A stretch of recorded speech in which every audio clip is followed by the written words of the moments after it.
Bueno, hoy es 21 de noviembre de 2023.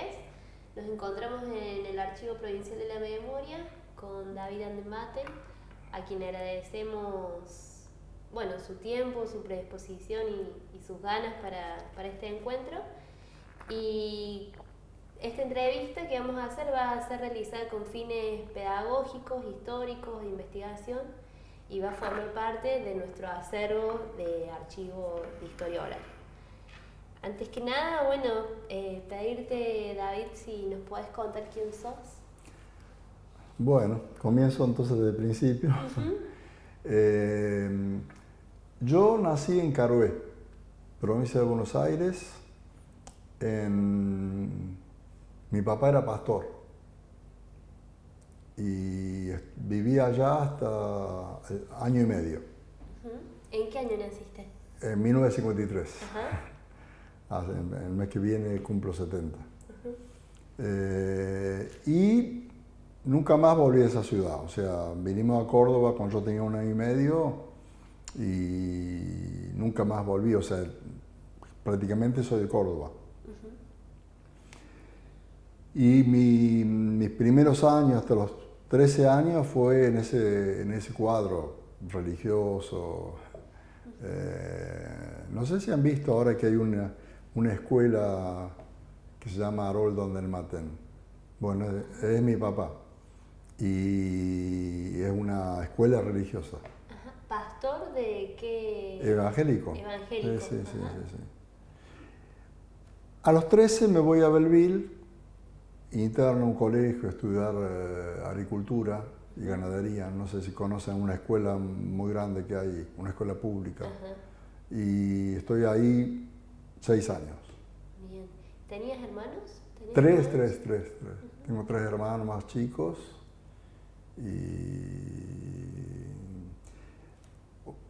en fin, mi vida fue la juventud hasta los 3 años ahí, y después ya viví más en un ambiente más normal, digamos, con gente joven de todo tipo.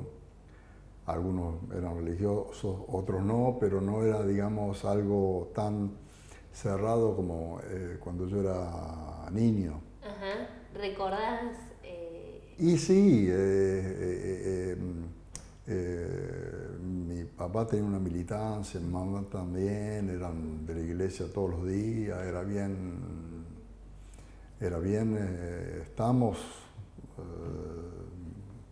sí, todo da vuelta alrededor de las actividades de la iglesia. Y después, cuando me voy a Belleville, ya tengo una vida un poco más normal, digamos, con compañeros de todo tipo, de todo el país. Y ahí estoy hasta 1972, que termino de estudiar. En el 73 me voy a estudiar a Río Cuarto veterinaria. Ajá, con otros compañeros, porque en Córdoba veterinaria no había en otro lado que en Río Cuarto. Y Río Cuarto es una universidad nueva, se abrió en el 72. Entonces yo voy a Río Cuarto con otros compañeros y empiezo allí a estudiar, y había toda una agitación política en Río Cuarto, sobre todo en la universidad, porque había un rector de la dictadura, los estudiantes querían que hubiera un rector elegido que no sea de la dictadura, querían otro rector. Entonces hubo una lucha ahí fuerte para cambiar la situación. Y entonces ahí yo empecé, no militar enseguida, participé, digamos, de la lucha, fuimos a Buenos Aires al Ministerio de Educación para pedir el cambio. Bueno, hubo todo un desarrollo para que hubiera una dirección de la universidad que sea progresista, que esté abierta a la ciudad, que sea algo diferente. Y es ahí donde yo empiezo, más bien para el fin de año, ya empiezo a militar, 73. Ajá. Ahí había principalmente dos agrupaciones estudiantiles, una de montoneros, que era la JUP, la Juventud Universitaria Peronista, y otra del peronismo de base, que era AUBA, Agrupación Universitaria de Base. Ajá. Y bueno, ahí empiezo.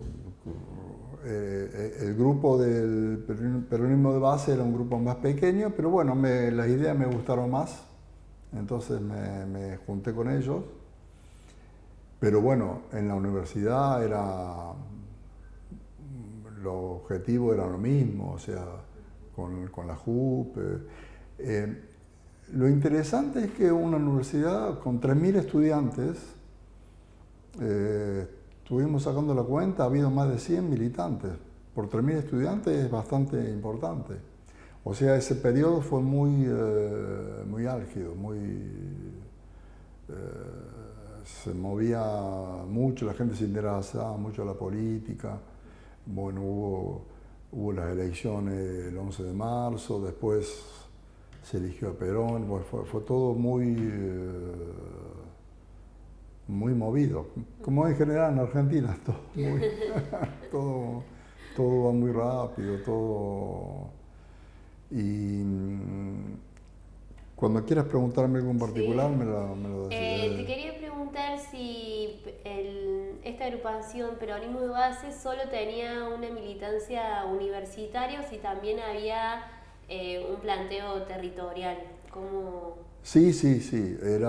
Yo me incorporé a la parte universitaria porque era estudiante, pero tenía trabajo barrial en algunos sectores populares como los obreros de ladrillo. Sí, tenía una aspiración, digamos, de ser... Sí, de hacer un trabajo político en todos los sectores populares. ¿Y a qué compañeros recordás de esta primera, no sé si fue la primera militancia? Sí, claro. ¿Qué Militancia. compañeros o qué figuras eran los que te acompañaban en ese camino? Bueno, hay varios compañeros que después estuvieron en la cárcel conmigo y también dos compañeros que después uno lo mataron en la cárcel, que es Alberto Pinto, y Berta Perazzi, que después la secuestraron en Córdoba y estuvo en La Perla. Entonces, bueno, ellos, pero también Viviana Macarola,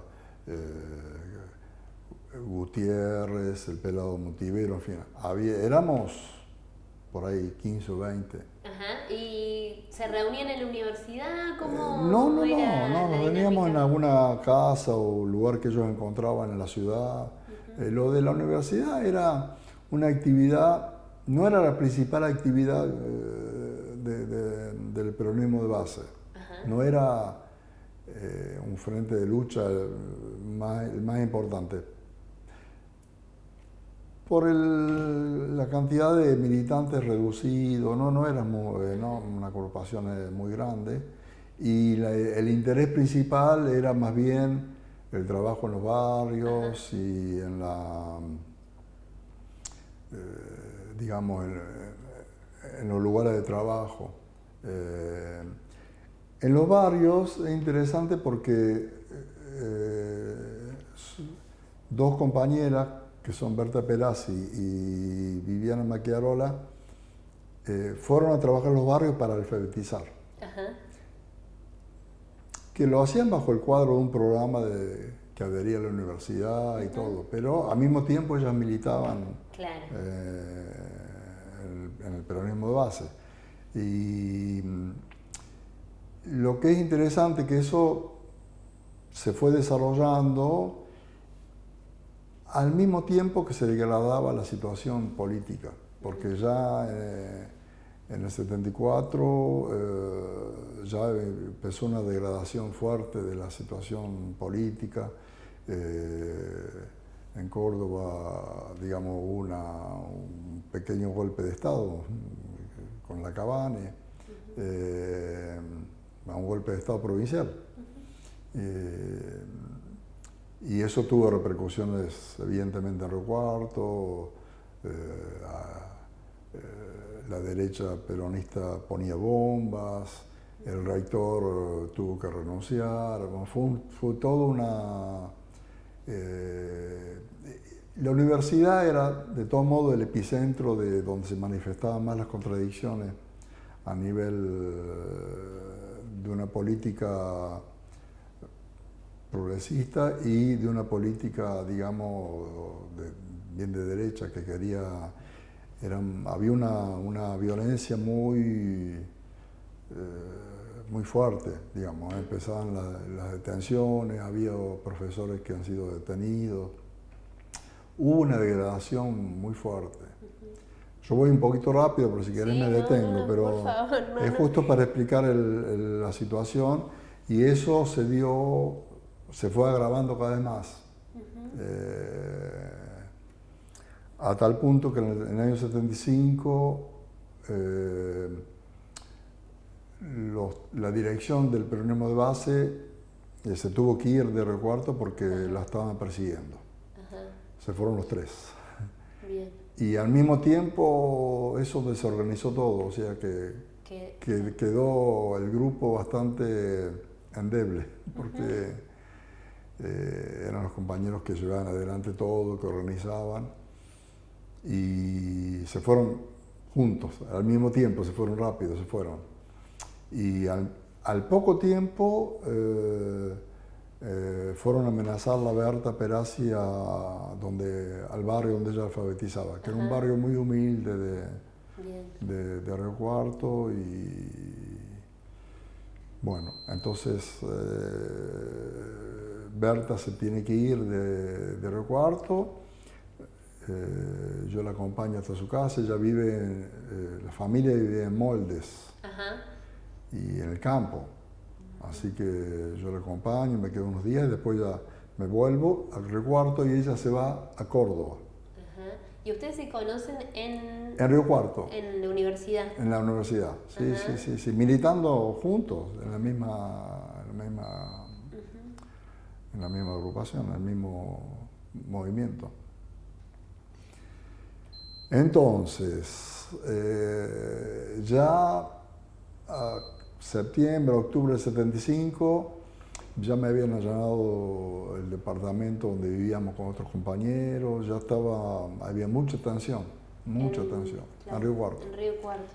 Que es muy pequeño aparte, bueno, en una ciudad grande ahora, pero no ha sido siempre grande. Y bueno, ya se ponía muy rancio el ambiente, había detenciones, sí, una situación de mucha tensión política. La represión empezaba ya a desarrollarse, entonces yo me vine a Córdoba. Y en Córdoba, bueno, empecé a trabajar, busqué un trabajo, empecé a trabajar. Primero en una obra en un barrio que estaban construyendo y luego en una fábrica de baterías. Bien. ¿Volviste a vivir con tu familia acá? Sí. Yo no sé qué parte es la que no desarrollé en ese momento en la primera entrevista. No, en realidad contaste también que habías trabajado. Sí. Te iba a preguntar a vos cómo te encontró el 70, o sea, el Navarrazo, cuando te enteraste del Navarrazo allá en Río Cuarto, ¿cómo te encontró ese momento? Si lo recordás quizás. Y sí, fue una inquietud muy grande porque pero digamos que todo eso no teníamos ni mucho tiempo de procesarlo porque venía muy rápido.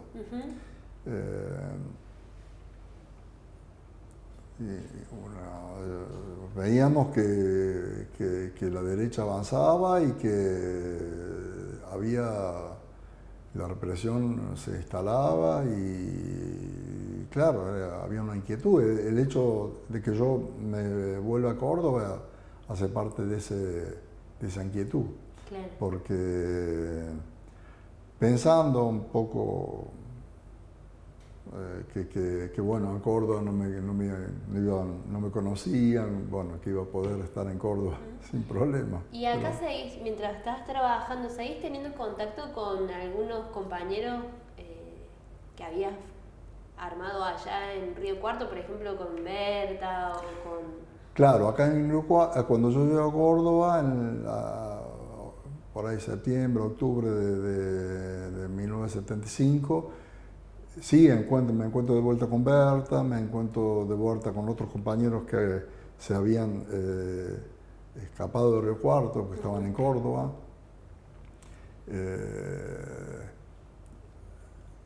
Como te digo, la situación era de mucha tensión porque ya habían comenzado no solo las detenciones, sino también los secuestros.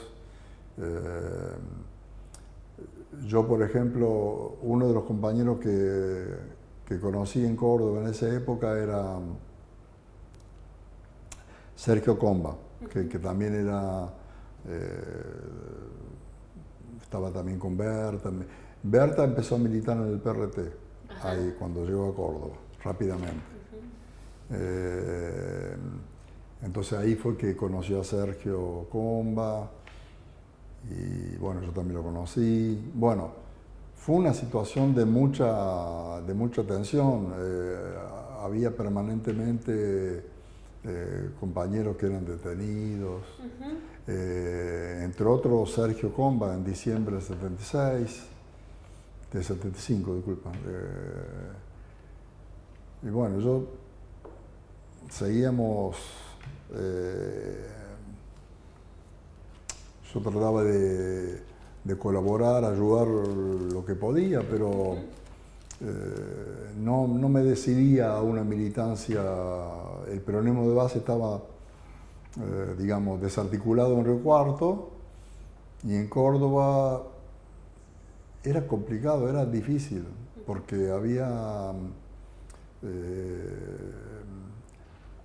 había mucha persecución. ¿Y tu familia qué sabía o qué decía? ¿Cómo fue tu vuelta y tu relación con tu familia?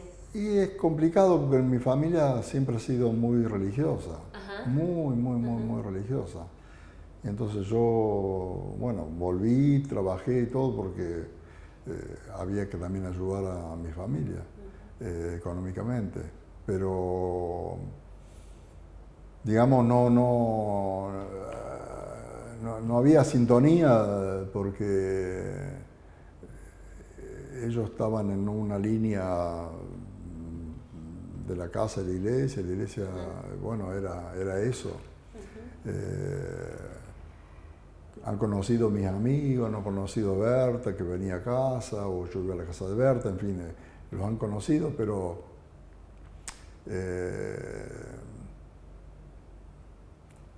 no había una sintonía familiar.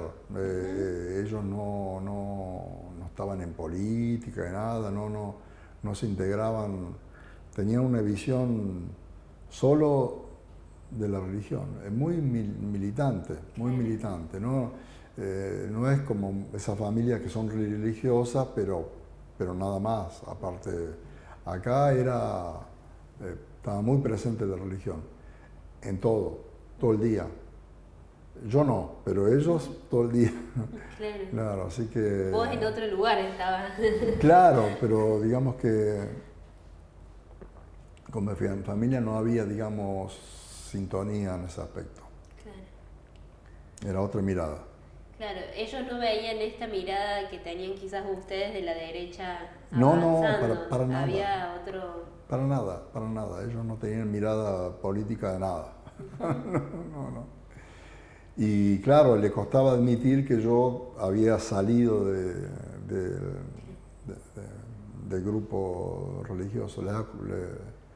le ha costado mucho aceptar que yo no fuera más de la religión.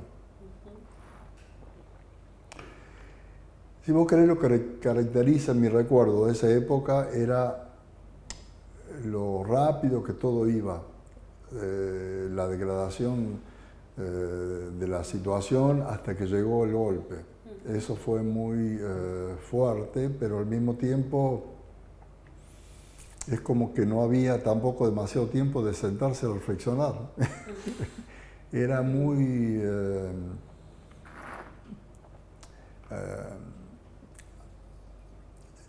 era muy digamos, permanentemente, no solamente en Córdoba, pero nos llegaban noticias de los diarios todos los días que había secuestros a AAA, amenazas, la gente que se tenía que ir del país, mucha gente que empezó a ser secuestrada y mucha gente que empezó a ser asesinada. Entonces eso era muy impactante, eso impactaba.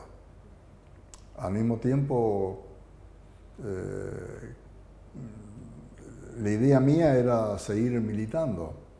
El problema es que no tuve tiempo de incorporarme a un partido porque entre tanto vinieron a detenerme. Claro. Claro. Pero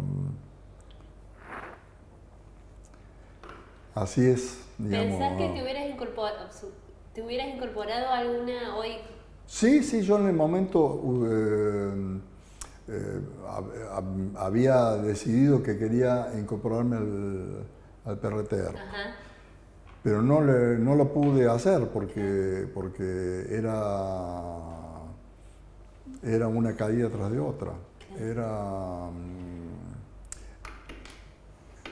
Eso sí se veía, que había mucha, que la represión tocaba cerca.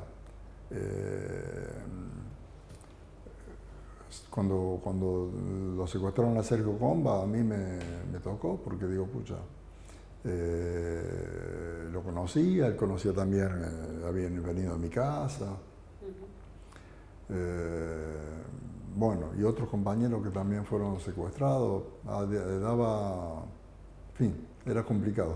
¿Y por qué hubieses optado por el PRT? ¿Qué era lo que en ese momento te acercaba?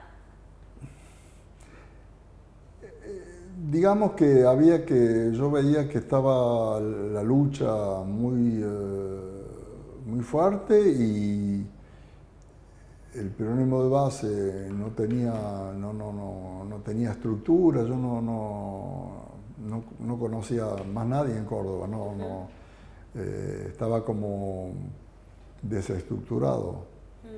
Y yo tenía más afinidad, bueno, además compañeros como Berta ya habían empezado a militar, tenía otros compañeros que también habían empezado a militar en el PRT. Yo me digo, bueno, yo quiero seguir militando y no voy a estar solo. Claro. Entonces era lo que donde más me sentía cerca, digamos, en ese momento. Y recién decías que bueno, que ya para el 76 es que te detienen. ¿En el 76, sí, no? Después del golpe. Ajá. Digamos, hasta el golpe,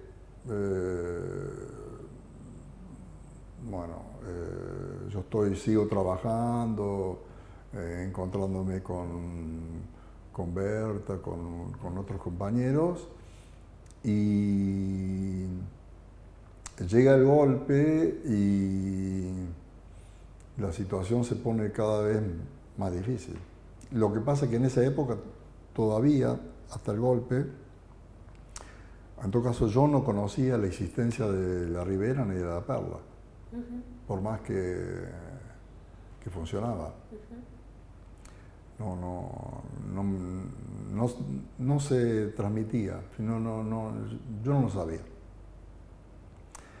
Y así que bueno, después llegó mi detención, yo pienso que yo eso lo cuento, ¿no? En la primera entrevista.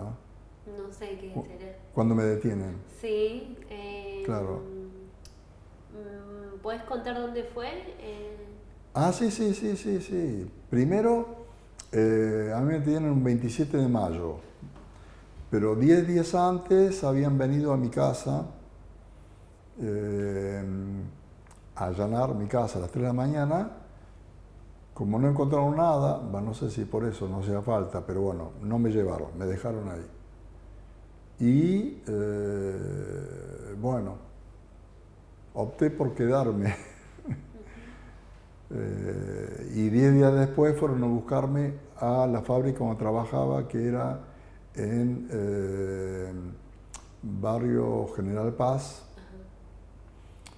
Vienen a las 9, 10 de la mañana, viene el Gato Gómez con una patota de acá, porque me trajeron acá.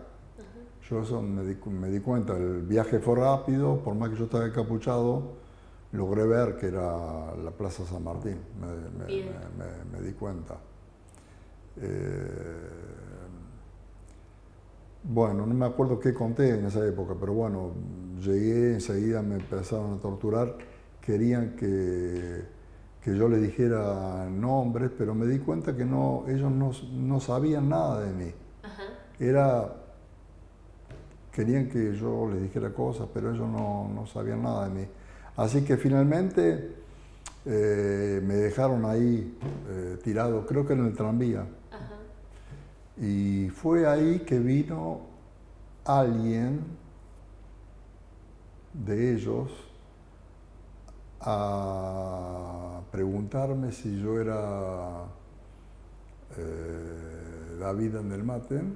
Y digo que sí, y me dice, era un policía, parecía. Me dice que qué tenía que ver, yo digo, no tengo nada que ver. Me dice, bueno, mañana te vas a Río Cuarto. Después yo supe que era un policía, amigo de un tío mío, iban a la misma iglesia. Por eso digo, la iglesia está muy presente en mi vida, incluso en esos momentos. Y bueno, es así que me llevaron a Río Cuarto otro día, en una camioneta, encapuchado, digamos, esposado, pero bueno, me llevaron a Río Cuarto. Y ahí estuve. Pregunta. Tengo la impresión que voy a contar todo de vuelta. No te preocupes. No, digo yo, porque si ya hicimos la primera entrevista. No te preocupes, no te preocupes. No es que me preocupo, digo, pero ¿por qué voy a hacer una segunda entrevista contando lo mismo? No, bueno, no cuentes. No, ¿te das cuenta? No, puedes contar si querés más. Claro, porque no quiero hacer la favor. misma entrevista dos veces seguidas. No te preocupes. No. Pero ya la tienen en la primera. Sí, pero yo estoy enganchadísima escuchándote. Bueno. Además no siempre es lo mismo. Te digo que yo lo escuché y no es lo mismo. Así seguramente. No te preocupes. Bueno. Allá en Río Cuarto, de alguna manera yo estaba contento de estar en Río Cuarto, no en Córdoba. No sabría decir bien por qué, pero intuitivo era.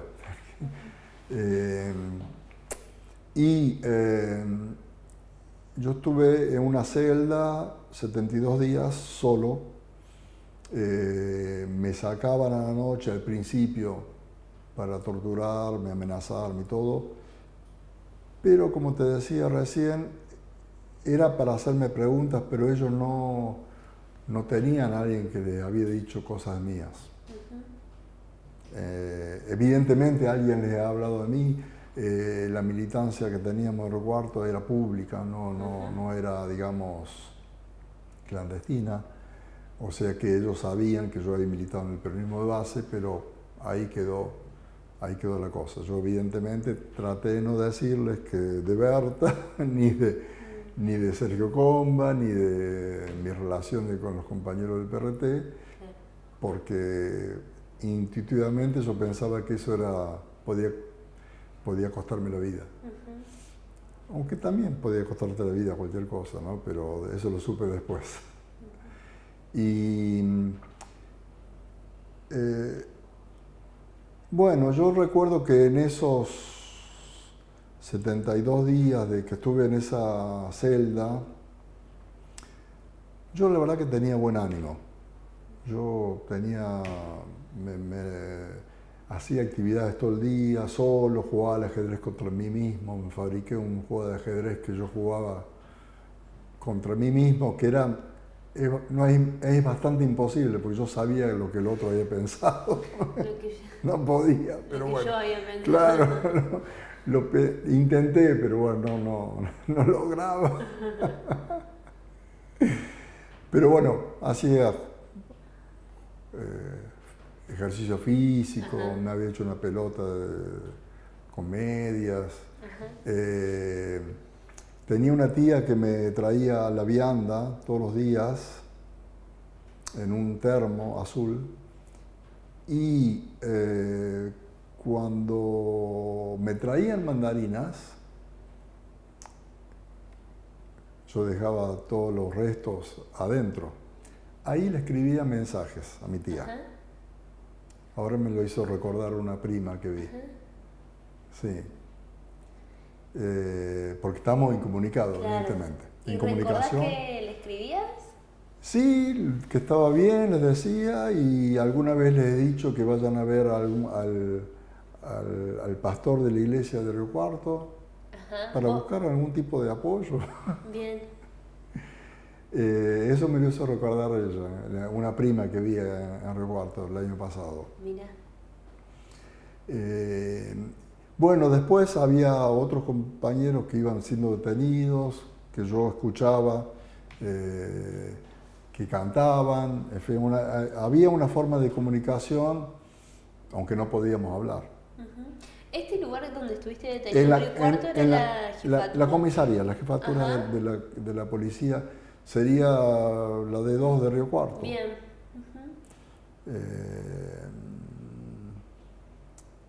Bueno, ahí, el año pasado fui, yo siempre vuelvo, y así como volví a la cárcel, volví allá y fui a ver las celdas y todo. Ajá. Sí. Bueno, yo estuve ahí,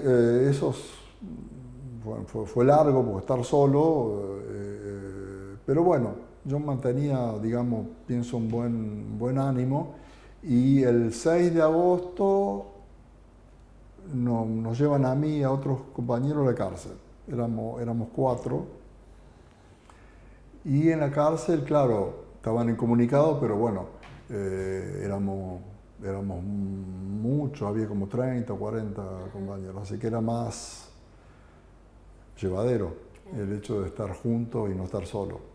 Y en esta detención en la comisaría Río Cuarto, ¿recordás la presencia de algunos de la patota del D2 o ya ahí cambia? No, porque cambian y las pocas veces los primeros días que me suben para interrogarme con tortura, bueno, encapuchado yo no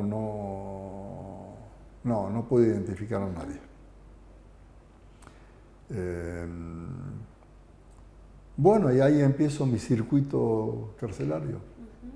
¿La cárcel que recién mencionabas es UP1? ¿Dónde? No. Primero es la cárcel de Río Cuarto. Ajá. Donde estuvimos hasta diciembre del 76. Ajá. Como te decía, éramos unos 30, 35, 40, no me acuerdo bien. Pero bueno, teníamos actividades, nos tratamos de mantenernos lo mejor posible, había discusiones políticas, hacíamos gimnasia, teníamos buen ánimo. Las condiciones eran duras, pero al mismo tiempo yo la verdad que durante todo el tiempo que estuve en la cárcel, yo estuve bien. No estuve, digamos, la depresión y eso no me agarró. No tuve. Bueno, entonces, a fin de diciembre del 76 nos traen, a la gran mayoría nos llevan en camiones militares, sí. Nos llevan a la UP1, acá nos traen a Córdoba. Y ahí, bueno, me llevan a un pabellón, a la mayoría los llevan con otros compañeros de Córdoba a Sierra Chica. Un gran traslado en diciembre del 76. Llegando a Córdoba, ahí nos enteramos de lo que había pasado en Córdoba. O sea, que no lo sabíamos. Todos los asesinatos de los compañeros en Córdoba nos enteramos al llegar. Impacta, porque decís, bueno, fueron matando, sacaban los presos, los mataban, eso en la conciencia de alguien que llega a la cárcel, enterarse de que había toda esa muerte es fuerte. Bueno, incomunicación, eso yo creo que ya le he contado. Yo estuve 2 años en la cárcel de Córdoba. Participaba de la vida del pabellón. La cárcel de Córdoba, en el periodo que yo estuve, ¿cómo decirlo? La mayor parte del tiempo yo la pasé en el pabellón 9. Por eso me puse tan triste el año pasado cuando vi que lo destruyeron, porque era un lugar donde yo realmente pasé la mayoría del tiempo. Un largo pasillo en medio, celdas a los costados, y cada celda tenía 4 celditas y un pasillito en medio. Y éramos siempre 8, estábamos siempre 8. Lo que es muy bueno, porque no estábamos solos. Y ahí teníamos actividades todo el día. Gimnasia a la mañana, hacíamos 1 hora de gimnasia, después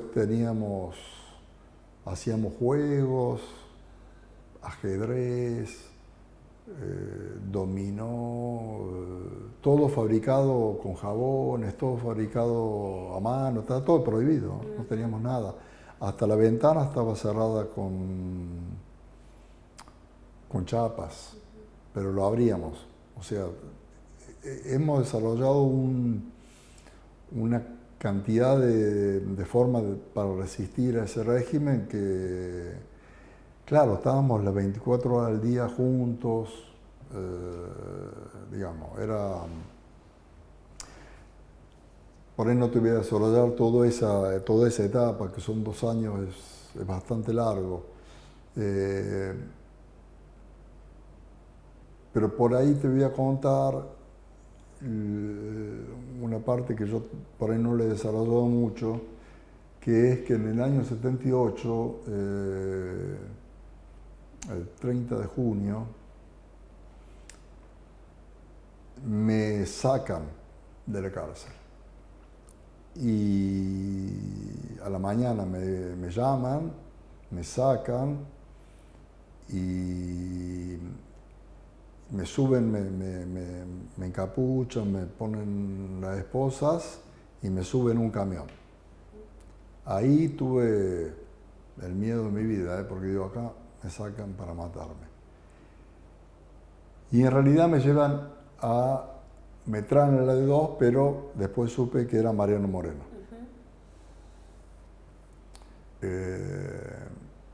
Ahí, bueno, de entrada, bueno, yo sé que me suben por una escalera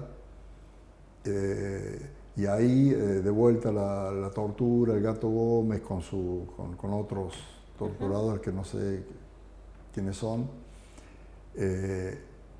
porque entre tanto habían secuestrado a casi la mayoría de mis compañeros del peronismo de base, Río Cuarto, un año antes, o en el año 77. y bueno, querían hacerme recordarme de mi etapa militante en Río Cuarto, que yo no les había contado porque ni siquiera me habían preguntado. Claro. No les interesaba. En el 76 no les interesaba. Claro. Bueno, eso duró un tiempo eso, ¿no? Yo después lo cuento en una carta, bueno, te cuento. De ahí estuve unos 10 días, o por ahí 8, yo tengo las fechas, porque está anotado.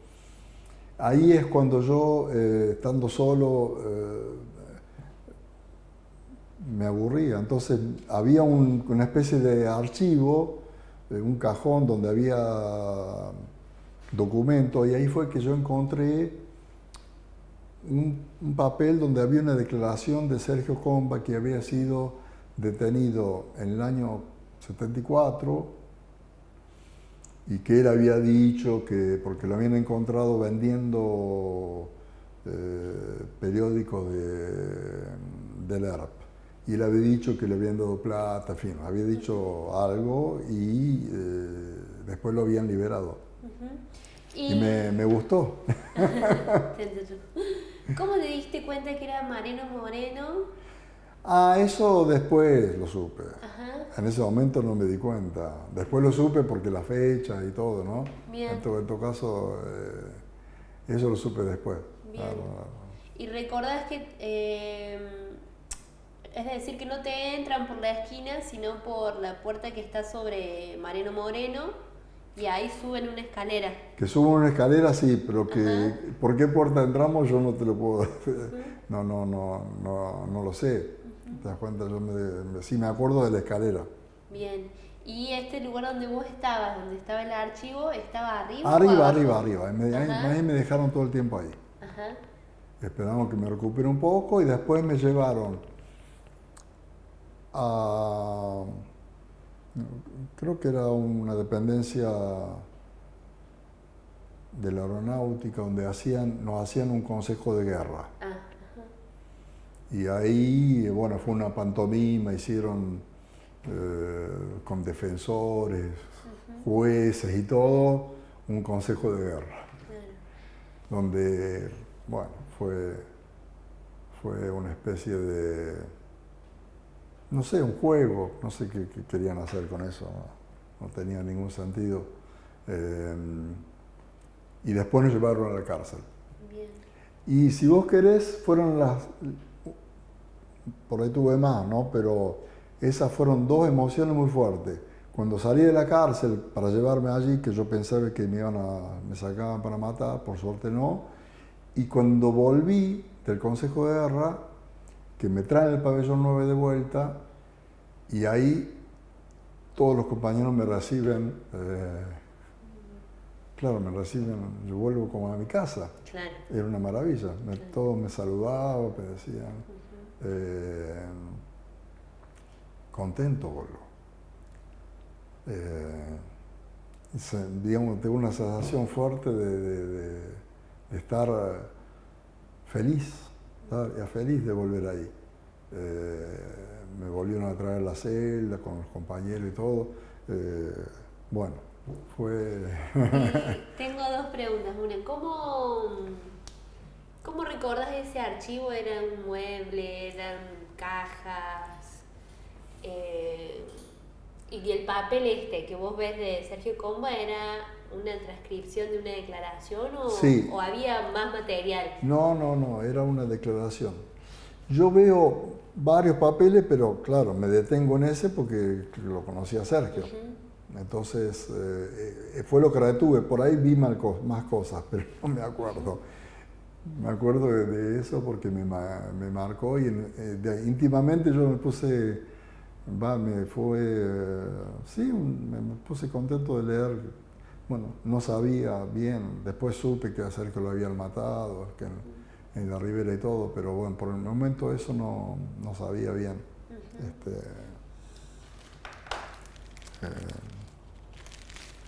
Bueno, gracias. Y tú, no, por favor. ¿Y quiénes eran tus compañeros de celda? ¿Con quiénes compartías ese cotidiano? He estado en varias celdas y con varios compañeros, pero te voy a decir algunos. Estuve bastante tiempo en una celda donde estábamos con Alejandro Deutsch. Ajá. Estaba Pascual Seidel. Ajá. Había otros compañeros que no me acuerdo el nombre, estaba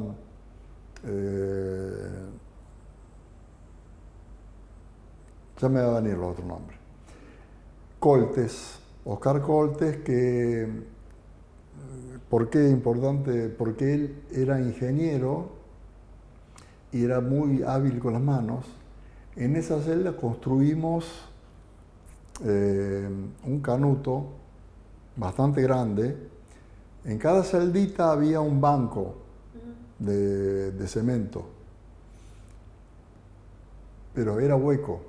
Entonces, entre todo, y sobre todo con la dirección de Oscar Colte, le hicimos un hueco. Habíamos conseguido portland y arena de los presos comunes y también para pintar, porque pintaba también Deutsch, dibujos y todo. Y hicimos un canuto fenomenal, donde había un alambre para poder destrabarlo, y en ese lugar podíamos guardar cosas, los dibujos de Alejandro Deutsch y otras cosas, que eso duró meses, ese canuto nos sirvió. Después las cosas menos importantes las guardábamos en los colchones. Ajá. Y de vez en cuando en las requisas perdíamos el ajedrez, pero bueno, hacíamos de vuelta, o el dominó.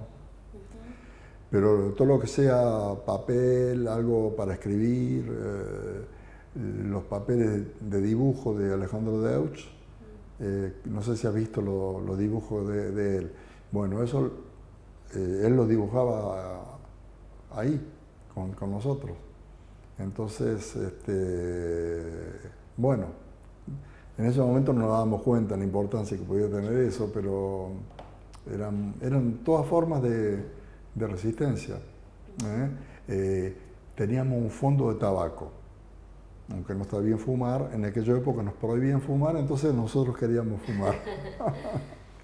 Y hacíamos, bueno, sacar cartas, bueno, eso se ha hablado mucho, ¿no? Sacar cartas, que nos traigan dinero, con ese dinero comprar tabaco, comprar el diario. Todos los días leíamos el diario. Y lo íbamos pasando de celda en celda. De mañana a la noche leíamos. De vez en cuando aparecía un libro que también circulaba. Y la actividad en esos 2 años que estuve ahí fue muy intensa. Hacíamos cosas todo el tiempo, todos los días. Claro, me hizo pensar cómo hacían para organizarse para hacer tantas cosas, o sea, como que el día no les alcanzaba, no sé. No, ¿Cómo sí. era el día? Sí, nos alcanzaba. Digamos, lo que se reunió fue un montón de habilidades en un solo pabellón. Claro. Y si bien la cárcel estaba bajo la órbita del tercer cuerpo, los guardiacárceles no, ellos eran de ahí. Y ellos no, a diferencia de otras cárceles federales, esos guardias no, la mayoría no era, digamos, en todo caso el periodo que estuvimos, claro, no estaban realmente todo el día tratando de jodernos la vida. Nos dejaban mucho tiempo solos. Entonces, entre que traían la comida y teníamos mucho tiempo para hacer cosas, guardábamos los huesos para hacer huesitos, hacer dibujos, esas cosas conocidas, ¿no? Eso se ha Bueno, cantidad de manualidades, eso. Eh, hemos llegado a recuperar cables y poder conectarlos a la luz y poder calentar agua, hacer... ha habido muchas ideas, mucha actividad de todo tipo, de todo tipo. ¿Y cuál era tu tarea? ¿Cuál era tu habilidad? Recién decías que era una conjunción de habilidades. No, yo no tenía ninguna habilidad particular, yo participaba en todo, todo. Ser parte. Yo era bastante joven, tenía con 22 años, había gente con más habilidades que yo. Yo participaba, discutía, hacía cosas, impulsaba, era delegado de la celda cuando discutíamos el fondo de tabaco, cuando tratábamos de que todo el mundo tuviera cosas, ¿no? Lo poco que había que se pudiera compartir. Uh-huh.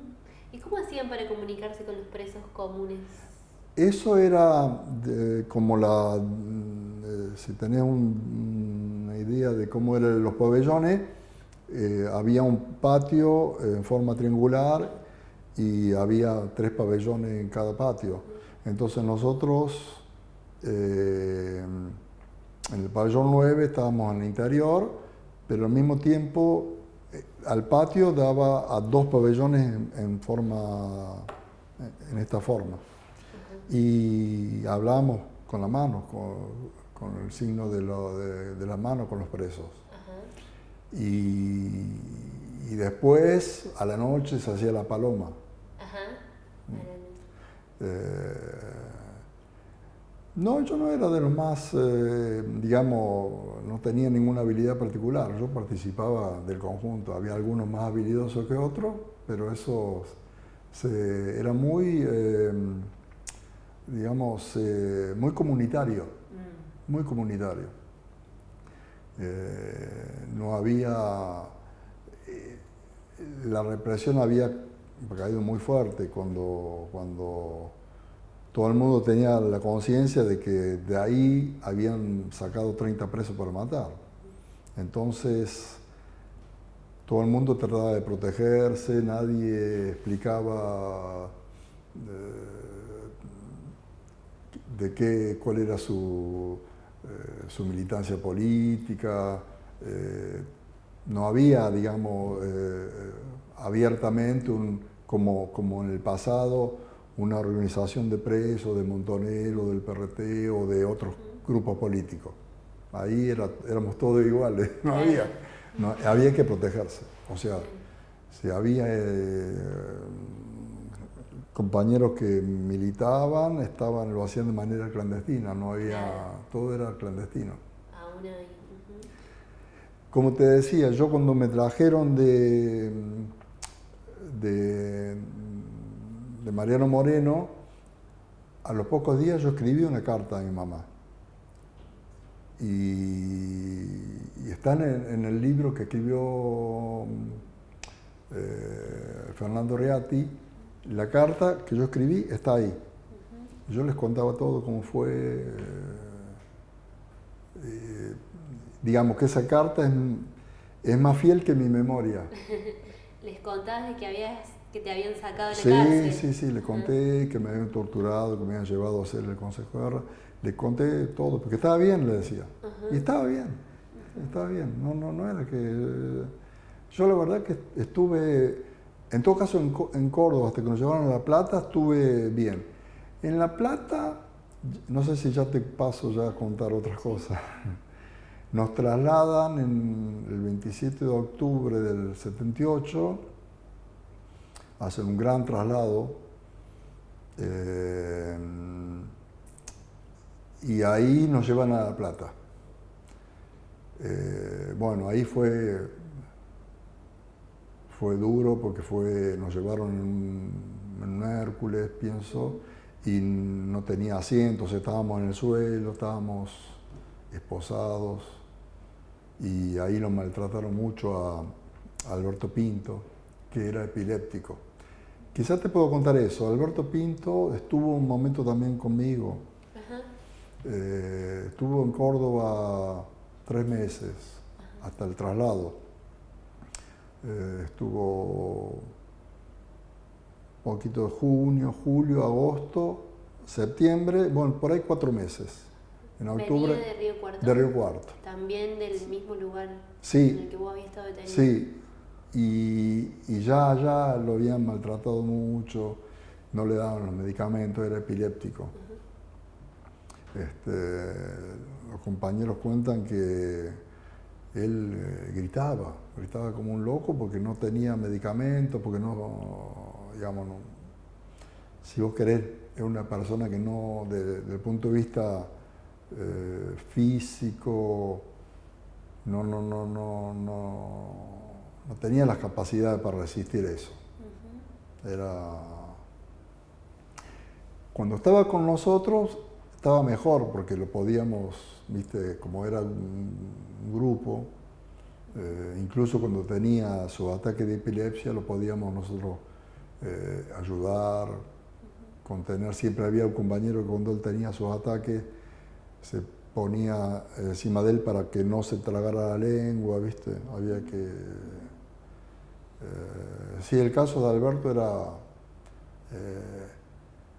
era bastante más difícil que para la mayoría de nosotros por su estado físico.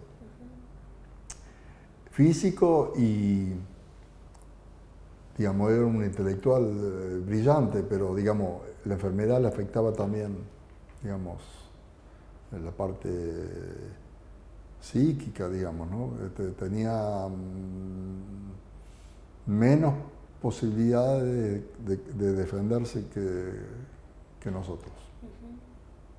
Entonces nos llevan a La Plata, como decía, un traslado difícil. Nos reciben en La Plata 2 hileras de guardia a palos.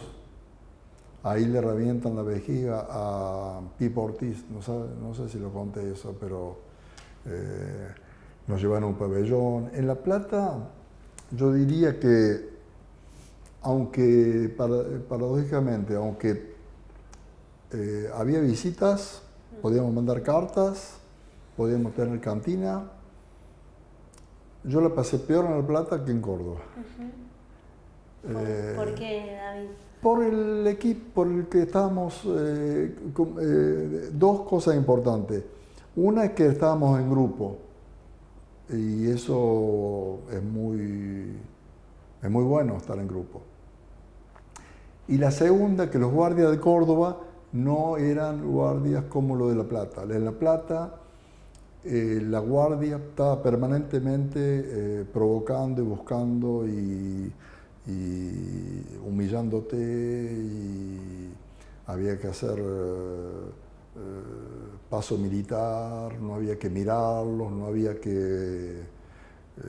te llevaban a bañar en 2 minutos con agua fría, helada en pleno invierno. Era más duro. Yo pienso que La Plata era más duro, en todo caso yo lo vivía así, que incluso en la situación de incomunicación como Córdoba. Así lo vi yo. Y fíjate que fue en La Plata que, bueno, a mí también una vez me llevaron a Los Chanchos, tuve 10 días en Los Chanchos, en La Plata, que son celdas donde uno está ahí totalmente incomunicado y donde no hay nada, a la mañana te sacan el colchón, te lo dan a la noche, y para tomar agua había que pedir. En vez de traerte agua, te tiraban la cadena. Y había que tomar con las manos agua del inodoro. Pero no era un inodoro. Era, viste, esos lugares donde está en el piso. En fin, es como un cuadrado un poquito andado donde hay un hueco. Ahí había que tomar agua. Y a Alberto también lo castigan así. Por una pavada que tocó un guardia, lo castigan y a él lo matan, a palos en la cárcel ahí. no, La Plata fue muy bravo. Yo en La Plata estuve 7 meses. Podíamos tener libros, en teoría era mejor. Yo en 7 meses he leído 80 libros, cosa que en Córdoba no podíamos prácticamente leer. Y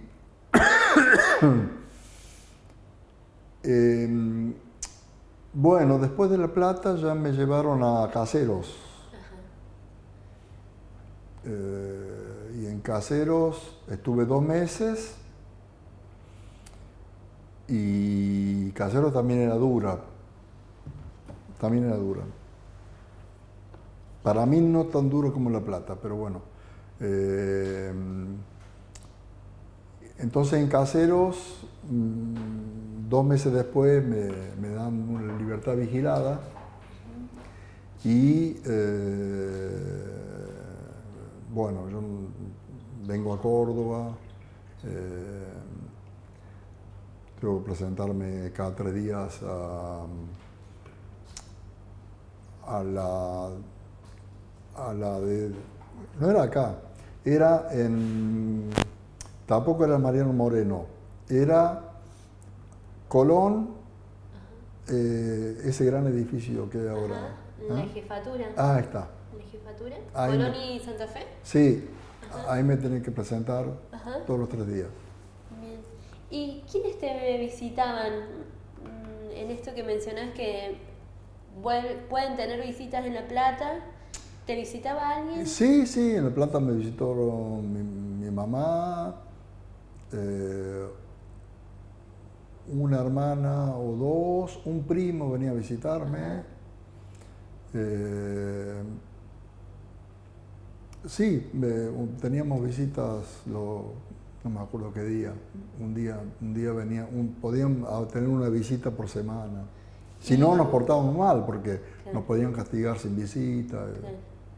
¿Y qué perspectivas tenías vos ahí en ese momento de pasar de una cárcel a otra? ¿Qué pensabas que podía pasar? Yo la verdad que yo iba aguantando todo eso lo mejor posible, esperando que el tiempo pase y que la situación política cambie.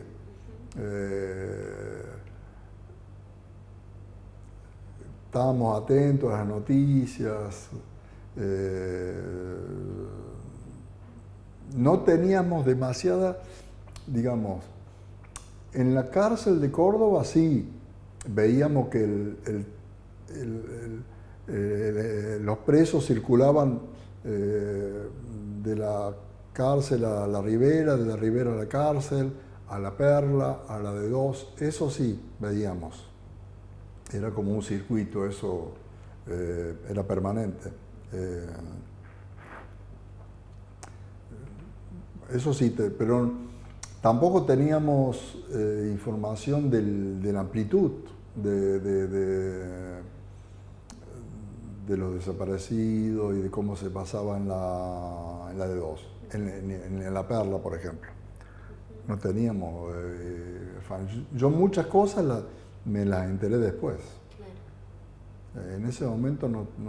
Por ejemplo, yo me enteré después de los secuestros de mujeres embarazadas y la apropiación de niños. Yo me enteré después. En ese momento no circulaba esa información entre nosotros.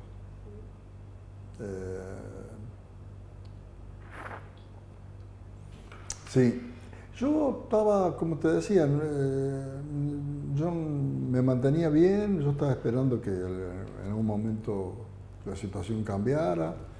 Del punto de vista personal, yo había podido limitar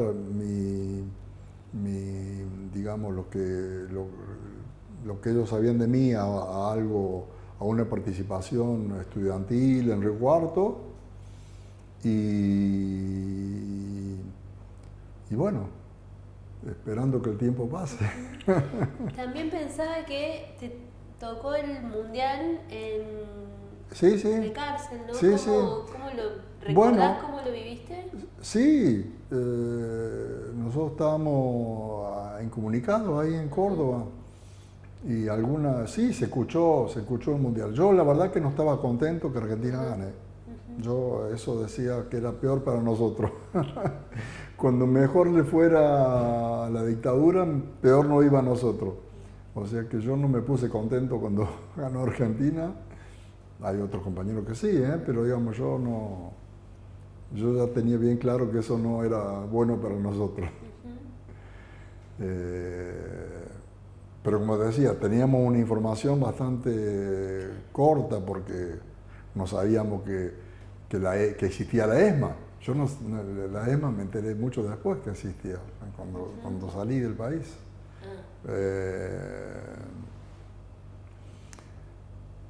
Sí, si vos querés, sí, vivimos todo eso. A mí después del Mundial me sacan... el Mundial fue antes. Claro. A Mariano Moreno, decís. Sí, a Mariano Moreno fue después, sí, después del Mundial. En Córdoba, por ejemplo, a mí me habían, en un momento dado, me dolían mucho los dientes. Me llevan al dentista, el dentista me saca los 2 dientes de acá. La única forma que tenían ellos de aliviarte el dolor era sacarte los dientes que te dolían. Y después, bueno, eso fue motivo de broma, todo el mundo se reía un poco de que yo faltaba los dientes. Pero bueno, era una broma, digamos. Si vos querés, yo lo viví siempre con buen ánimo. Es cierto que teníamos un régimen que era evidente que buscaba la destrucción física y psíquica de los presos, eso estaba clavado. Todo, la incomunicación, las amenazas permanentes. Yo estaba en Córdoba cuando lo sacaron al tordo de Benedetti, que lo sacaron para matar. En fin, vivíamos todo eso. Pero si vos querés, yo lo vivía como parte del grupo. No lo vivía a título muy personal.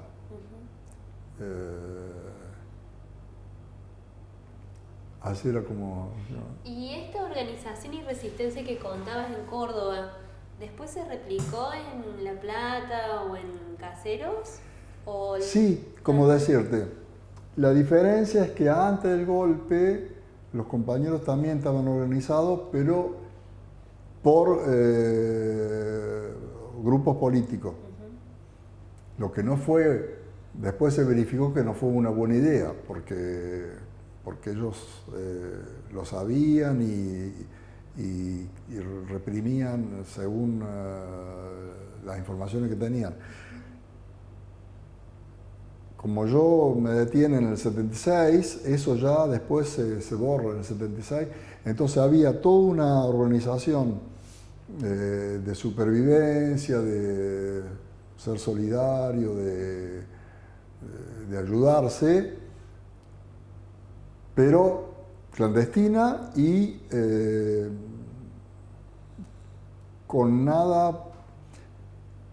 ninguna impronta partidaria, era todo una resistencia, digamos, una forma de resistir a ese régimen que buscaba quebrarnos y buscaba destruirnos. Entonces lo importante era mantenerse bien, mantener que la gente esté unida, que no haya peleas. Era muy importante evitar las peleas entre nosotros. No había, evidentemente, había hacinamiento, evidentemente que había a veces alguna discusión y todo, pero la idea principal era mantener esa unidad frente a a los represores. Eso era medio intuitivo, ¿no? Porque es medio lógico, ¿no? Que si vos te están atacando de esa manera, cuando más te mantenés en grupo, mejor. Sí, eso lo seguimos haciendo. En La Plata, por ejemplo, como teníamos libros, habíamos nombrado un bibliotecario. Claro, y él nos iba dando libros, un escritor, periodista, Mario Pauletti. Y él era mayor que nosotros. Mayor, él tenía 37 años, yo 25, ¿ves? Él, por ejemplo, nos iba aconsejando qué libros leer, que claro, yo casi no había leído en mi vida, aparte de la Biblia. Bueno, y nos sacaban al patio 2 horas y entonces hablábamos los libros y entonces él después nos mandaba los libros que nos aconsejaba. Ajá. Sí. ¿Y recordás alguno de sus...? Uf.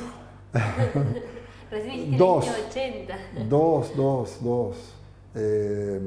Uno que leí en La Plata que no me acuerdo el título, de Faulkner. Eran 2 historias paralelas. Me lo leí 2 veces. Era primer capítulo una historia, el segundo capítulo otra historia. Pero eran paralelas. Yo me voy a acordar el nombre. Y el segundo, que sí me quedó grabado, que eran Los Miserables, que lo leí en Caseros antes de irme. Que era un libraco bastante... Sí, después he leído un montón más, pero no. Son los 2 que me quedaron. Los 2 que, claro, te quedaron. Sí. Y en el momento ese que te dicen que tenías la libertad, ¿te dicen que ahí es libertad vigilada o cómo es ese proceso en que te liberan? Sí, me llaman para avisarme que tenía la libertad vigilada y que tengo que ir a Córdoba. Y yo digo que no quiero irme, rechacé. No quería venir a Córdoba. Entonces me dijeron, bueno, me llevaron de vuelta a la celda. ¿Y por qué no querías venir a Córdoba? Fue intuitivo, fue Córdoba, no quería venir a Córdoba. Aunque lógicamente era igual en cualquier lado del país, pero yo no quería venir a Córdoba. Y después, al otro día, los compañeros, yo les conté y me dijeron, no, pero tenés que aceptar, es mejor que salga, de todo, que sea Córdoba. Y me convencieron. Ajá. Entonces, tuve que hacer una carta, por los guardias ahí, tuve que hacer una carta pidiendo que me dieran libertad vigilada y que estaba de acuerdo de venir a Córdoba. Ajá. Y 2 semanas después, ahí sí, me liberan para ir a Córdoba. Uh-huh. Tenía 3 días para ir. Y como pasaron esos 15 días, tuve una visita de mi hermana y ella logró darme una dirección de un pastor en una iglesia donde yo podía ir, que no era muy lejos de Caseros. Entonces cuando me liberaron, tarde, de noche, yo fui a ese lugar, me dieron dinero y me tomé un colectivo para ir a Berazategui, donde estaba mi hermana y una tía. Y ahí ya... Y en ese momento, o por ese contacto que tuviste con este pastor, ¿había conocimiento por parte de la iglesia evangélica de lo que pasaba en el país? ¿O cómo fue ese encuentro? No, ese encuentro fue rapidísimo, me dieron el dinero, me saludaron y me fui. Uh-huh. No me quedé nada, No sé. La iglesia evangélica han tenido diferentes posiciones. Uh-huh. Algunos han hecho parte de la Asamblea Ecuménica Permanente de Derechos Humanos, otras no, nada que ver. No es algo que me marcó. Bien. Uh-huh. Uh-huh. Y ahí bueno, después de este encuentro lográs volver a Córdoba y volvés a... Vuelvo a Córdoba y me tengo que presentar cada 3 días a la policía. Ajá. Quizás puedo mencionar que mientras estaba en mi casa, uno de la Patota de la Perla, y quizás también del D2, me fue a visitar, porque me conocía de chico. El hijo de la tía. ¿De la tía Pereira? Sí. Él, yo después supe que hacía parte de las Patotas porque fue denunciado. Y él fue a casa. Un día fue a casa, justo hizo el tonto para ver cómo estaba yo, y yo me hice el tonto que no estaba muy bien. Y nada, estuvo un rato y después se fue. Y fue vos decís, me fui a visitar, o sea... Fue a verme, fue a ver cómo yo estaba. Entonces, fue un rato. Pero era clarito que venía a controlar cómo yo estaba. De su propia iniciativa, no es que lo mandaron. Vino porque él vivía, en todo caso, no sé si vivía en ese momento, pero yo vivía en una esquina y él vivía a la otra esquina. Y tenía una novia que estaba acá en la otra esquina, o sea, era del barrio. Entonces, bueno, fue un poco delicado, había que mantener ahí.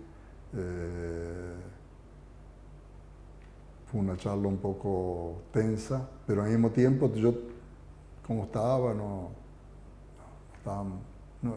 dije gran cosa, digamos. Él vio que yo estaba ahí y se fue. Había visto mi del legajo, me dijo, sí, yo ya vi, dice, ya vi.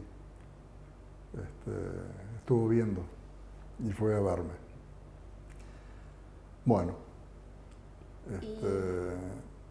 Y después... Después yo conseguí, por medio de mi familia, que pidieron también por la iglesia que me trasladaran a Olavarría. Y a los 2 meses yo viajé a Olavarría y estuve 5 meses en Olavarría en libertad vigilada, pero ahí tenía un tío, trabajaba en el campo con él. Yo me sentía un poco, aunque era lo mismo, pero me sentía que estaba lejos de Córdoba. Claro. ¿Por iniciativa tuya te vas allá o Sí, con tu familia? sí, yo con mi familia, digamos, ¿no? Ellos piden a alguien, porque tiene sus circuitos la iglesia. Entonces, le han pedido a alguien de la iglesia de Buenos Aires que me den el traslado, que me autoricen a ir a Olavarría. Y así fue.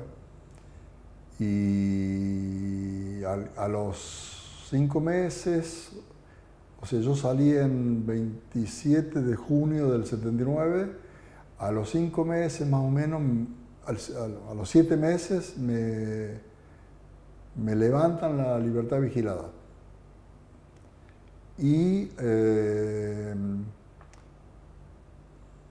allí yo le digo a mi mamá de ir al aeropuerto con mi DNI, de documento, porque no estaba, digamos que yo no hice el servicio militar.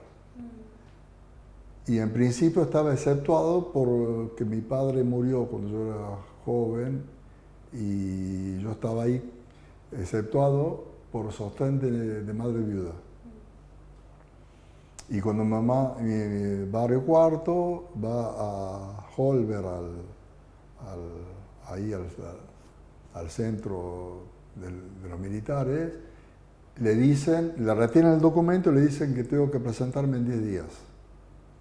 Y ahí dije yo, basta. Me llamó por teléfono, esa misma noche ya me fui a Buenos Aires, me tomé un tren, en aquel momento todavía había tren, me fui a Buenos Aires y ahí en Buenos Aires conseguí que me ayudaran a salir del país. ¿Y a dónde te vas, David? ¿A dónde te vas? ¿En Argentina o a dónde me voy en el exterior? Las dos.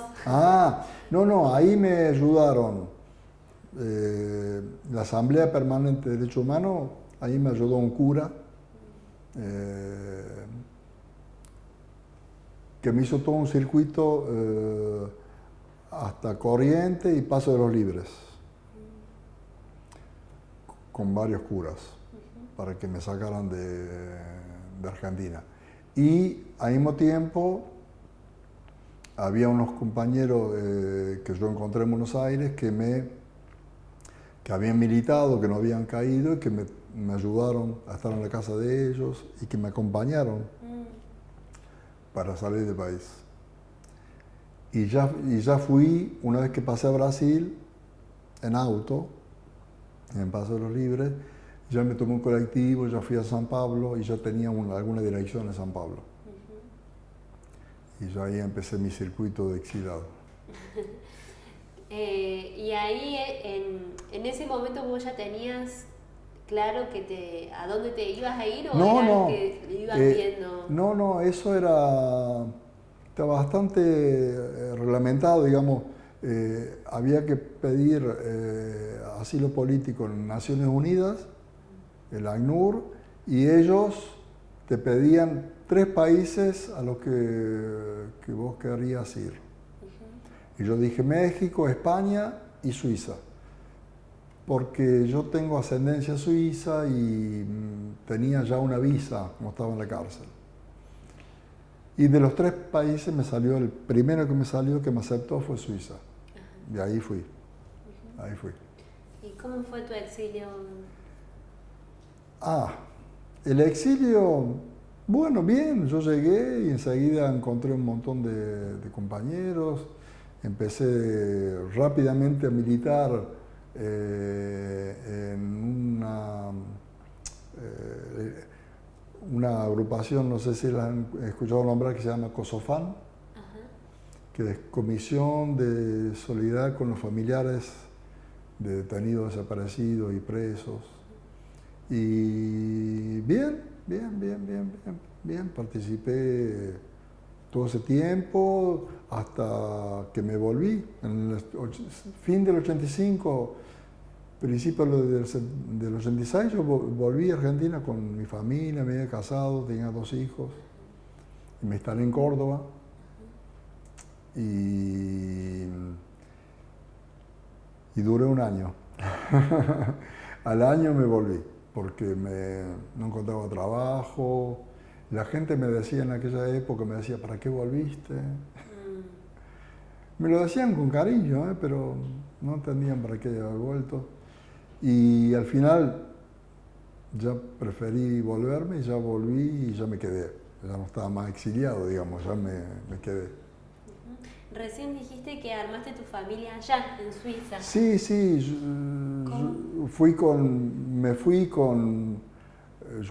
conocí una compañera antes de irme, vino conmigo a Brasil, vino conmigo a Suiza, me casé, tuve 2 hijos, vinimos a Córdoba y bueno, después seguí haciendo mi vida, después tuve un tercero, después me divorcié, después me casé de vuelta, tengo 4 en total ahora. Tenés 4 hijos. Sí.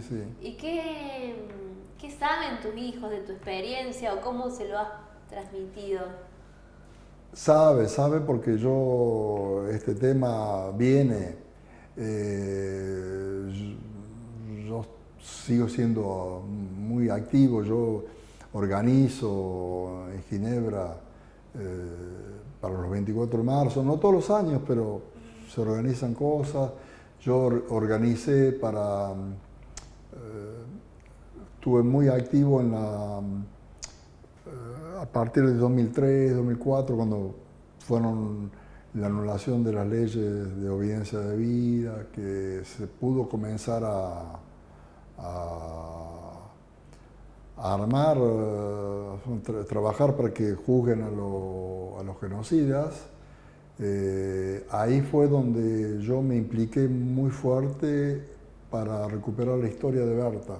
Ajá. Berta estaba desaparecida totalmente. O sea,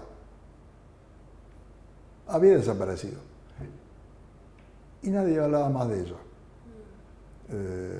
Ni acá, ni en Río Cuarto, ni en Moldes, que estaba su familia, nadie hablaba de ella. Se terminó. Berta se le había tragado la tierra. Entonces, ahí fue que yo hice contacto con la familia. Yo hablaba por teléfono desde Ginebra, llamaba a todos los Perazzi que yo encontraba por la zona, hasta que encontré la familia. Ajá. Y que al principio desconfiaban, pero al final terminaron hablando conmigo. Y eso fue la parte con la familia, pero después había que encontrar qué había pasado con ella. Y para eso, como yo había estado muy próximo de ella, encontré a una pareja de chaqueños que vivían en la casa de Berta. Encontré, de casualidad, digamos, encontré la persona que la había guardado en la casa antes que la secuestre y que se había casado con alguien que también era amigo de Berta. Fue increíble eso. Entonces, bueno, yo vine a Argentina, fui a ver la familia allá, vi a esta mujer que estaba casada con mi amigo, que la había militado con nosotros en el PB de Río Cuarto.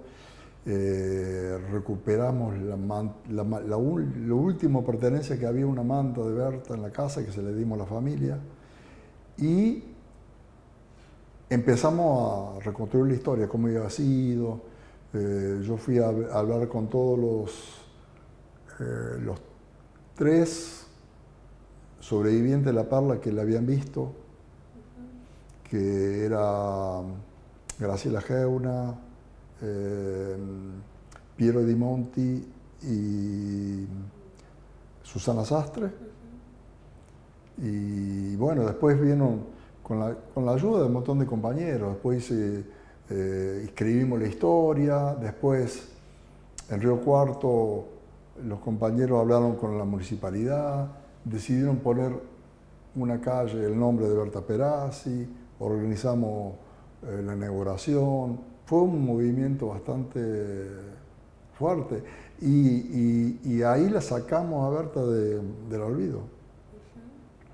Y eso después se fue desarrollando porque el hecho de, como yo te decía recién, el hecho de que Berta haya sido alfabetizadora es algo muy fuerte.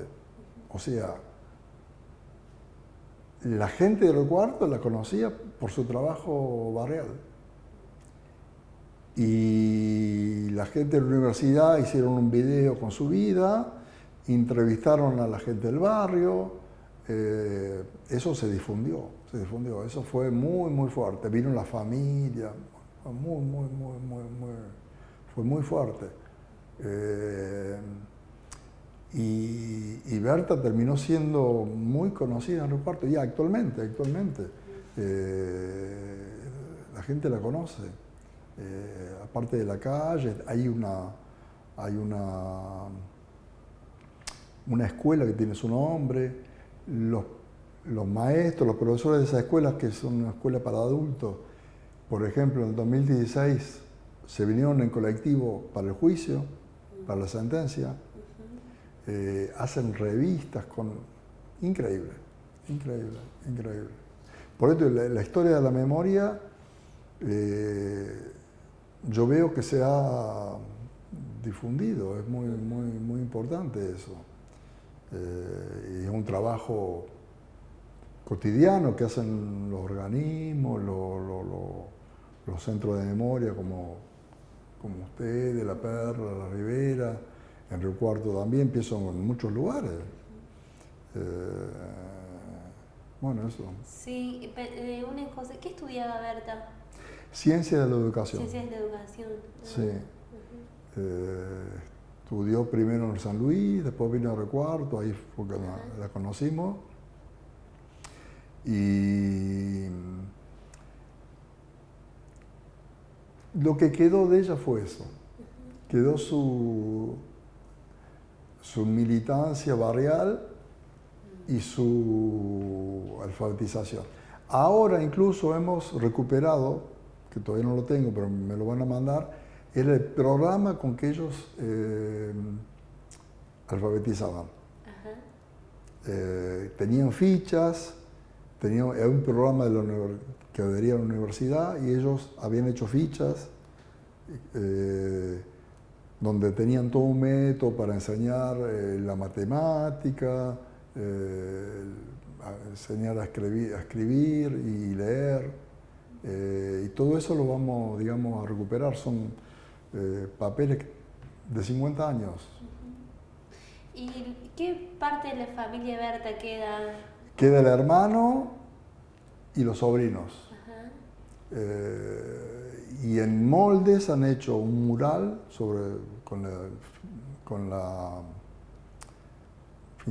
figura de Berta y han hecho también, hay un centro de cultura que se llama Agustín Tosco y ahí en ese centro hay 3 fotos de los 3 desaparecidos de Moldes.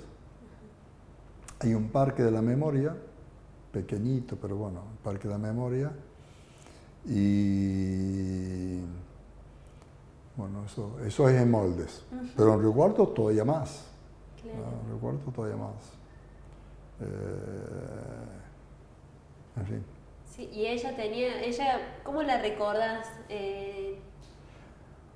Mucha energía, Berta era puro fuego, sí, sí, muy activa, muy inquieta. Ella, bueno, después de su experiencia de Río Cuarto, vino acá, se puso a trabajar en la fábrica de galletitas Lía, a militar en el PRT, muy militante, muy convencida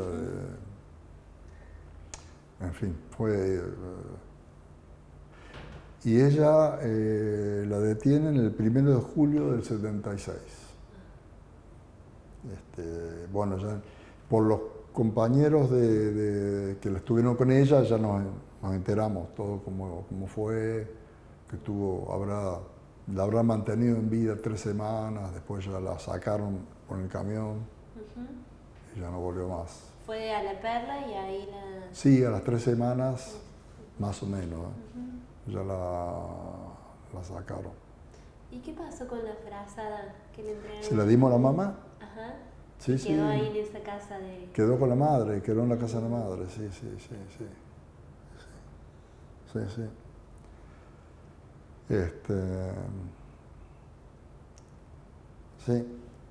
así es. Así es, como desde Ginebra, sí. fuiste, como decís vos, volviendo a aparecer a Berta. Sí.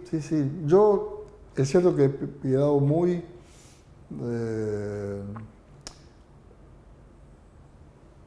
lo que hemos vivido ha sido muy fuerte. Después, yo pienso que ha sido un genocidio. Entonces, es algo que marca mucho. A mí me ha marcado la vida, yo no puedo, es parte de mi vida.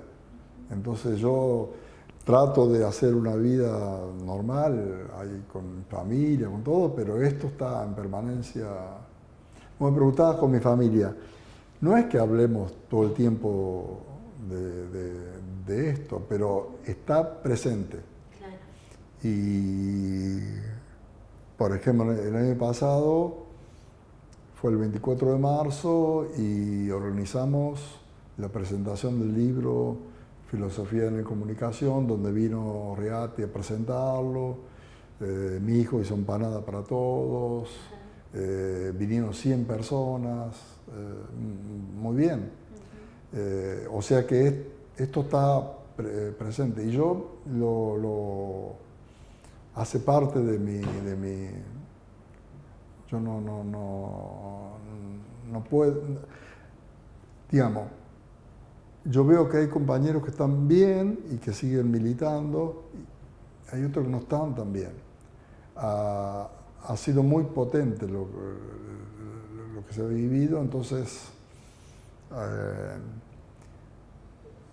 encuentro compañeros que están mejor que otros. Yo ahora recuerdo iba a ver una compañera que me ayudó muchísimo por verte y todo, y en este momento no está bien. No quiso verme, es un impacto muy fuerte, un genocidio deja trazas. Por eso además es tan fuerte esta historia del domingo. Para hacer encajar una cosa con la otra es terrible. Para el que no sepa, le podemos explicar qué pasó el domingo pensando que la entrevista va a ser vista por otros. Bueno, sí. Brevemente, solamente. El domingo ganó un defensor de los genocidas, ganó Milei. No, es eso el que a mí me impactó, porque aparte que como no vivo en el país, no tenía conciencia que más iba a perder, no tenía conciencia. Córdoba sí me esperaba, porque ya había ganado Macri,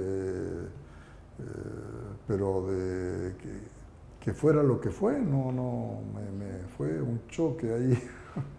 Bueno, ya estoy mejor, ¿no? Hay que salir adelante, hay que ser didáctico, explicar de vuelta, empezar a explicar las cosas, y pienso que de todo modo van a pasar cosas que van a impactar. Como yo te decía recién, desde mi punto de vista, la realización simbólica del genocidio es que los oprimidos adopten el pensamiento del opresor. Y yo me digo, bueno, la explicación será seguramente mucho más compleja, pero me digo, bueno, estamos en esa situación, en la que los pobres votan por alguien que reivindica los genocidios, que quiere privatizar todo, que se va a atacar a los planes sociales, y bueno, lo votaron. Increíble. Bueno, es un fenómeno mundial, porque, bueno, Bolsonaro, Trump, Vox en España, en fin, es una cuestión. Pero claro, a mí me toca más porque por lo que yo he vivido. Entonces, a mí me duele todo esto. Sí, como uno también pensaba en estos lugares, ¿no? Vos recién dijiste un defensor de los genocidas. Bueno, los sitios de memoria también en este discurso están en cuestionamiento constantemente, hostigados, ¿no? Y también pensaba que justo vos has podido ser parte de estos sitios desde casi su nacimiento hasta ahora. Me preguntaba, bueno, eso, ¿cómo te encontró la primera vez que empezaste a tener contacto con este lugar? Y bueno, recién dijiste cómo estamos ahora, ¿no? Sí. Pero pensando en los sitios de memoria. No, a mí me parece fantástico que se pueda hacer lo que se ha hecho en todo el país. Yo pienso que es cierto que la lucha nunca ha cesado. Digamos, el ejemplo de las madres ha sido muy fuerte. Digamos que es cierto que en ese aspecto las luchas que se han llevado adelante contra los genocidas, por la memoria y todo, ha sido algo muy fuerte. Se ha peleado todos estos años, incluso cuando ha habido las ofensivas, el 2x1, en fin, se ha peleado mucho. Entonces, pero yo me doy cuenta que es una batalla permanente que no se termina nunca. Aunque parecía que ahora hay un retroceso. Entonces, yo hay una cosa que siempre la digo, es que la desaparición en sí misma es tiene una fuerza, crea, en fin, se crea una fuerza muy fuerte en la familia, como ha sido con las madres y las abuelas de Plaza de Mayo. Yo lo pongo en comparación con las familias que han recibido el cuerpo, que le han matado el hijo o la hija y que les han dado el cuerpo.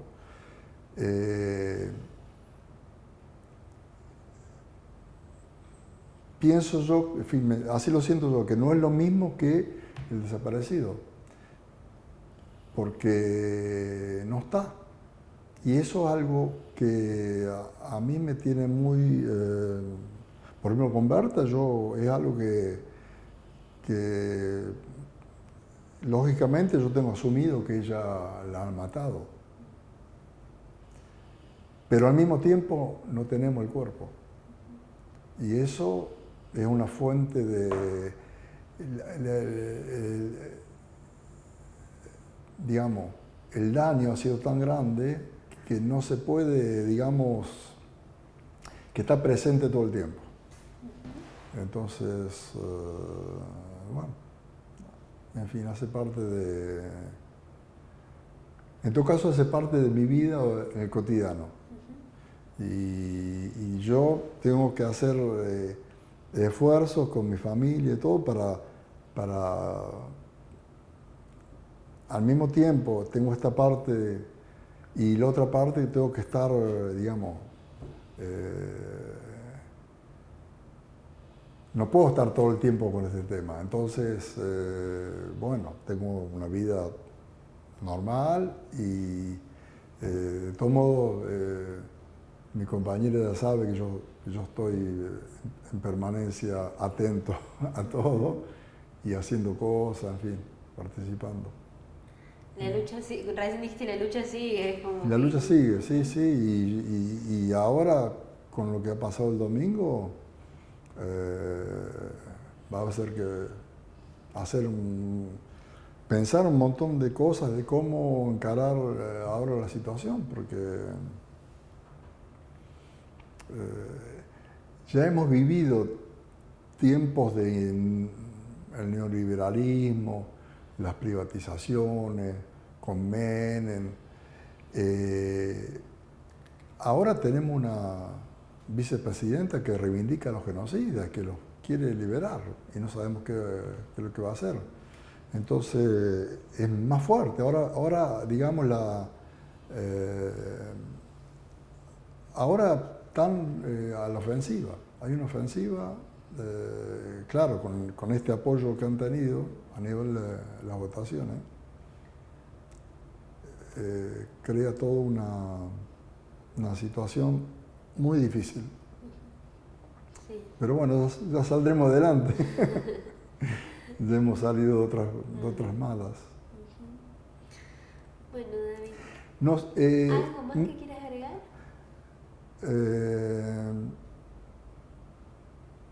Sí.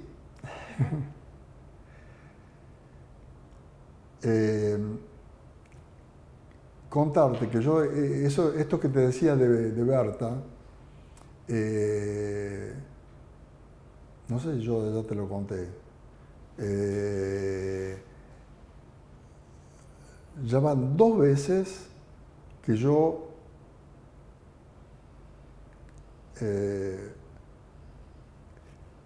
estoy en una situación en que me encuentro con Berta. Ajá.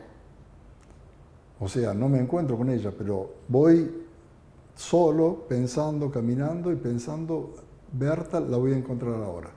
Y es todo una cosa más fuerte que yo no puedo controlar, donde yo voy la encuentro a Berta, dialogo con ella, ¿por qué? ¿Por qué tantos años? ¿Dónde estaba? ¿Por qué? ¿Cómo hizo para irse? ¿Cómo se escapó de la perla? Es toda una cosa. Tengo que ir al psiquiatra. No, Sí. no, es un encuentro. Sí, No. pero ves, totalmente irreal, es una cosa que me viene y me han pasado 2 veces y me dura un día o 2 en la que yo estoy en estos pensamientos y no me los puedo sacar de encima y después, bueno, después se me pasa, pero digo yo, y ahí es donde yo digo, la desaparición es algo que realmente es muy fuerte, porque no hay forma de llenar ese vacío. Sí, con el raciocinio uno dice, claro, han pasado tantos años, está muerta, claro que está muerta. Pero al mismo tiempo,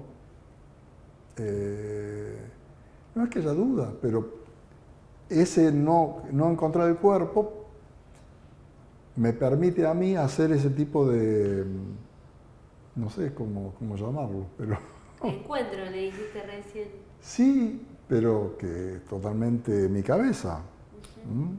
Es en mi cabeza el que se pasa todo. No es que esté soñando, claro. es que estoy...